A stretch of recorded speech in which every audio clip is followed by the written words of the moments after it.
Hill is a documentary on the life and legacy of the 1996 Formula One world champion Damon Hill. Now I'll be honest, back in the mid-90s I wasn't always the biggest Damon Hill fan. I felt like he felt sorry for himself and tried to overcompensate for his lack of ability and talent against the much superior Michael Schumacher. But this documentary completely changed my perspective. It's not just a story about a driver, it's a story about a man trying to step out from under the enormous shadow of his father, Graham Hill, one of Britain's most charismatic and successful racing drivers. Graham was everything you'd imagine a 1960s racing hero to be: debonair, charming, larger than life, the only man ever to win the Triple Crown of motorsport.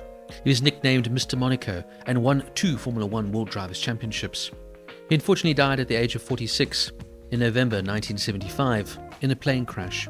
Whereas Graham was larger than life, Damon on the other hand was quiet, shy and even a bit awkward, a man who didn't necessarily want to race but almost had to in order to live up that impossible legacy. And that's what makes Hill such a powerful watch. It's about identity, pressure, and the burden of expectation. The film gives great insight into Damon's childhood and how his father's tragic death changed his life completely. He went from living in luxury to working as a motorbike courier just to make ends meet, before clawing his way up to Formula One through sheer persistence. Of course, one of the film's major moments revisits the infamous 1994 season, when Damon came face to face with one of the sport's most controversial and brilliant figures, Michael Schumacher. Their collision in Adelaide still sparks debate to this day. Was it deliberate?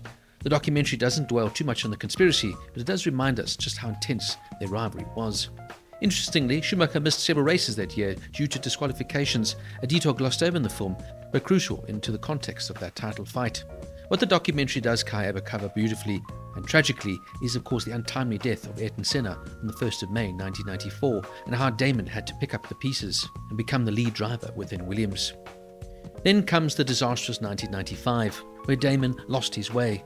But luckily in 1996, he would find redemption. He would win the World Championship with Williams, fulfilling what many thought was his father's unfinished dream.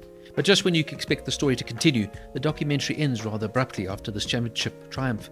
Personally, I wish it had explored the later years, his difficult season with Arrows in 1997 after being unceremoniously dropped by the Williams team, and the near miracle win in Hungary of that year, and his emotional victory at Spa in 1998 for Jordan, his final triumph in Formula One. That said, Hill delivers emotionally. The interviews with Damon's wife, Georgie Hill, are especially moving. She provides a grounded, intimate look at behind the scenes, including their family struggles and the strength they have shown in raising a child with Down syndrome. Hill is not just about Formula One, it's about legacy, identity and resilience. Whether you're a hardcore motorsport fan or just someone interested in family stories and overcoming pressure, this is absolutely worth watching. Hill, it's a 9 out of 10.